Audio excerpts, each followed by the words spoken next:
So you think referencing a book is easy? Think again. There are at least 3 ways to do it, and if you get it wrong, you will lose marks. So this is why in this video, I am going to break down all the ways to reference books in Harvard style. My name is Lerato Kanomsa, your academic best friend from All Things Academia, where we explore and explain all things in the academic world. So you are writing an essay or a thesis and you get stuck thinking, do I use the author's name or the editor's name? Or this book is written by more than one author, so do I cite all of them or just use the first one that appears on the book? Or even worse, you are citing from a book that has multiple of chapters written by different authors, and so you're wondering if you should just cite that particular chapter or the whole book by citing the editor. Stressful, right? I know, but no need to stress. This is why I am here as your academic best friend to help you clear out all that confusion. So in this video, we're going to tackle each and every one of those problems. So let's start with the easiest one, a book with one author. If you are citing in text a book with one author, you only need to add in your text as you write the author's surname, which is the last name, and the year of publication, which is the year that the source was published. And that is in the case of a paraphrasing citation. In the case of a direct quote citation, you will need to add a page number to it because you are taking the words directly. I talk about this more in the video that discusses the different types of citations, and that video we will follow soon in the series.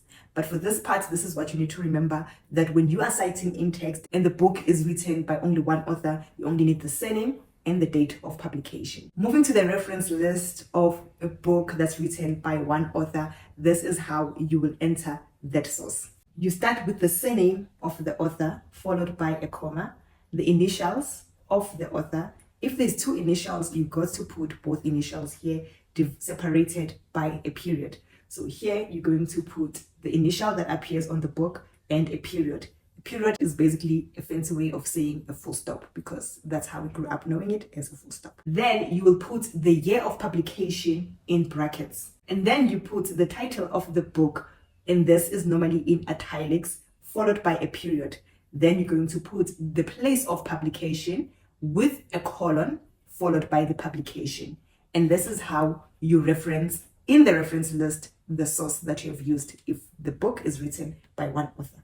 Now, when you move on to a book that's written by multiple authors, this is how you will cite it. Let's start with a book that's written with 2 authors. You will put both authors as a citation in text, separated by and. Just like how you mention something and something else. You will say the author's last name, followed by the second author's last name and the year of publication. Remember that here you do not need to go fancy by doing it alphabetically or anything like that. Just follow the order that it is used in the book itself. So you start with the first author that is listed first in that particular book, followed by the second author that is listed second in that book, and then the year of publication. Remember, if it is a direct quote that you've used, you need to add the source locator, which is the page number. Now, let's see how you enter this into a reference list. In the reference list, you start by the surname of the first author that appears in the book, comma, their initial, period, and the second author, comma, their initial, period.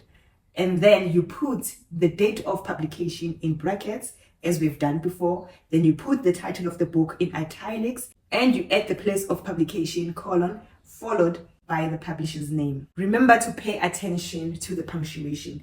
The punctuation actually separates the elements of that reference and tells us what element is what. So separating the surname and the initial by a comma actually shows the reader that what follows after the comma is actually an initial, and what is before the comma is the last name. So as the colon after the place of publication shows the reader that what follows then is the publisher's name, and what is before is actually the place where the source was published. Let us then move on to a book that has 3 authors. So you've got the drill of how to cite a book that has 2 authors. The one with the 3 authors is pretty much the same, just a little bit different. So let's just jump into it. So if the book is authored by 3 people, what you need to do is cite all 3 of them in one citation. But what you do here is you write the surname of the first one as it appears in the book, followed by a comma, and then the surname of the second one that appears in that book. This time, no comma is needed, you just say and the other person, which is the third person that appears in the book.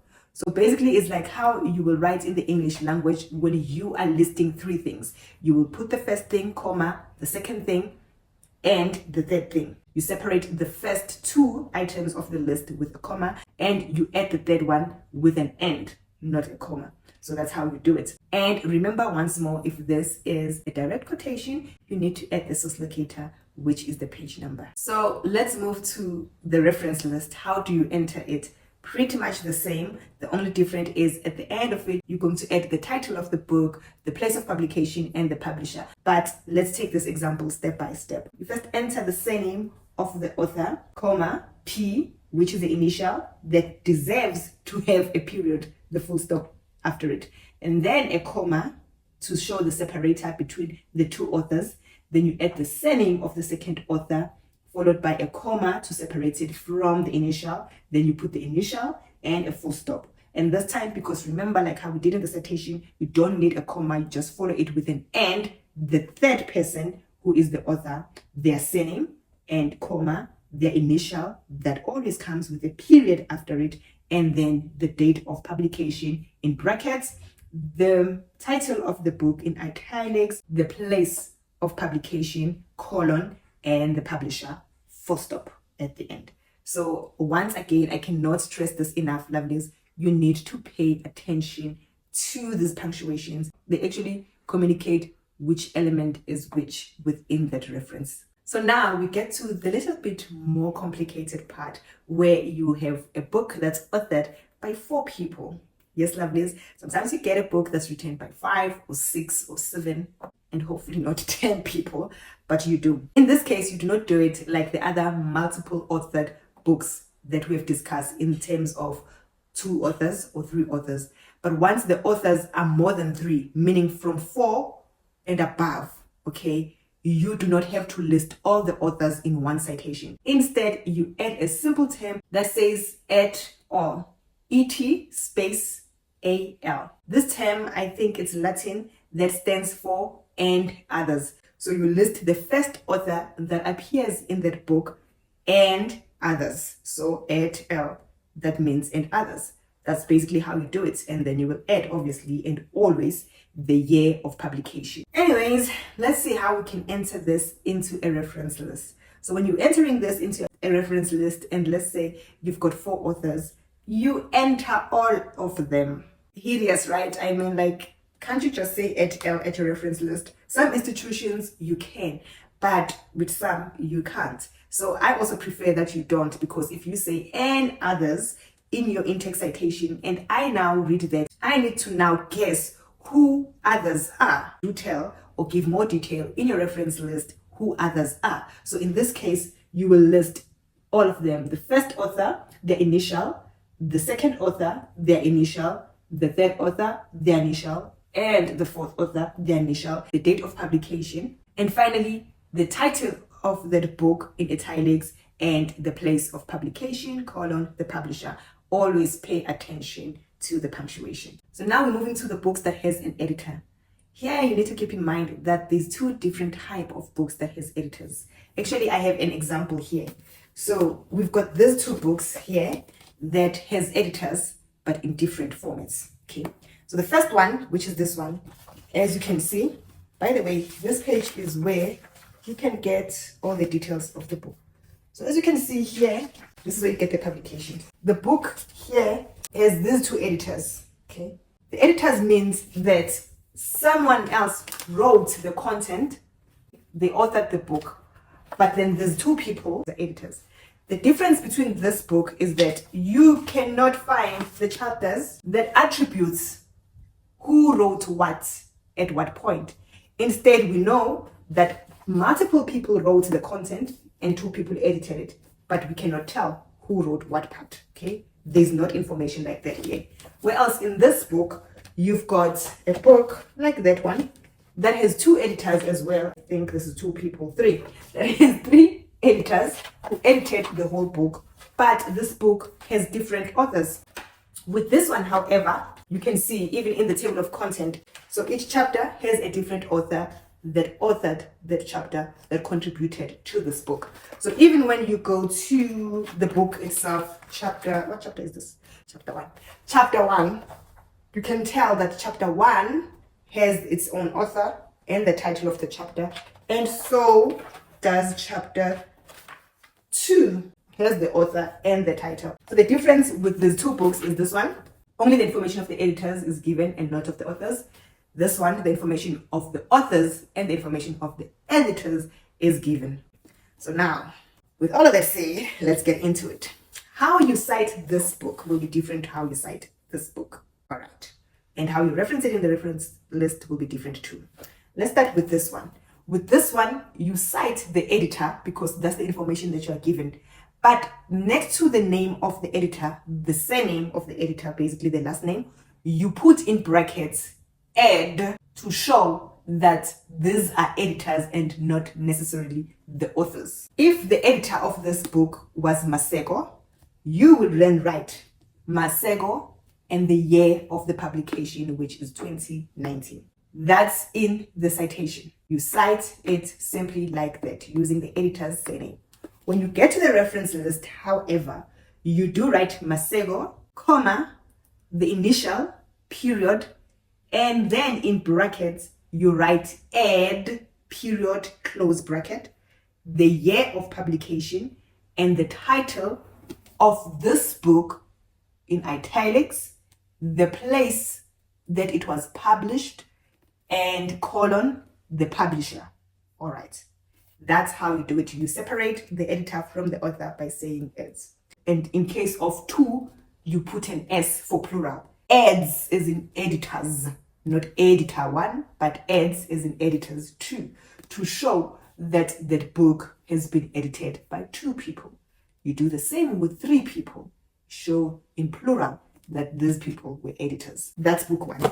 This kind of book, the one that gives you the details of the author and show you which part of the book did the author, you do not cite the editor in text, but you cite the author themselves. So if you are citing something from chapter 1, you're going to, in text, cite the name of the person who wrote chapter 1 and then the year which the book itself was published. So this is what we call citing a chapter within a book. So if you're going to cite chapter 1 and later on cite from chapter 6, you still do it the same. You write the person who authored chapter 6 in your in-text citation and the year of the book, but then it will be different when you reference it. So if chapter 1 was written by L. Msweli, that is me. So how are you going to cite this in text? You're going to say Msweli 2019. So now that you have cited that in text, because you were citing the words that were said by none the other but me, L. Msweli, then when it comes to your reference list, you're going to reference it a little bit different with more details about the editors and the book itself. So how do you enter the reference list? Let's check this out.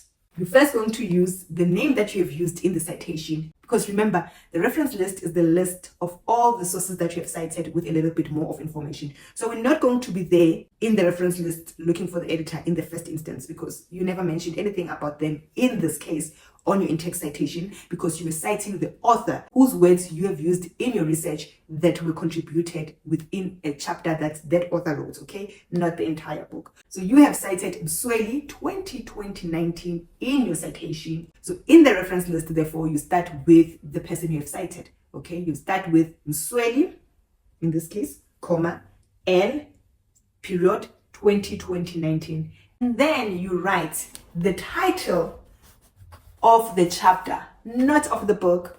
You write this title of the chapter and you put it in quotation marks to show that this is the particular piece or work or chapter that you have referenced in text.